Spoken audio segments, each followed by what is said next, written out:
फक्त ईव्हीएममुळेच नाही, पैशाचा वापर दहशतीमुळे विधानसभा हरलो असं राऊत म्हणाले. अमित ठाकरेंनाही असंच म्हणायचं आहे असं संजय राऊत म्हणतात. पराभवासाठी आपणच जबाबदार, ईव्हीएमला दोष नको असं अमित ठाकरे यांनी म्हटलेलं आहे. अमित ठाकरे हे त्या पक्षाचे नेते आहेत.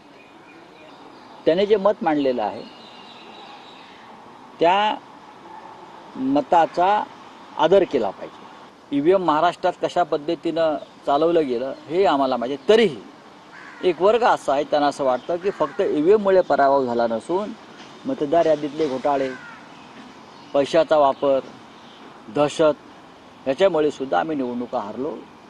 अमित ठाकरे यांना तेच म्हणायचं आहे. पराभवासाठी आपणच जबाबदार, ईव्हीएमला दोष नको. अमित ठाकरे. विधानसभा निवडणुकीत मला अति आत्मविश्वास नडला. विधानसभेत पराभवानंतर अमित ठाकरेंची पहिल्यांदा कबुली. मतदारसंघात अवघ्या 15 दिवसात घरोघरी पोहोचू शकलो नाही. मनसेच्या बैठकीत अमित ठाकरे यांनी व्यक्त केली खंत. पदाची जबाबदारी पेलवत नसेल तर पदाचा राजीनामा द्या. विभाग अध्यक्षांनाही अमित ठाकरेंचे खडे बोल. लवकरच विधानसभा मतदारसंघनिहाय दौरा करणार.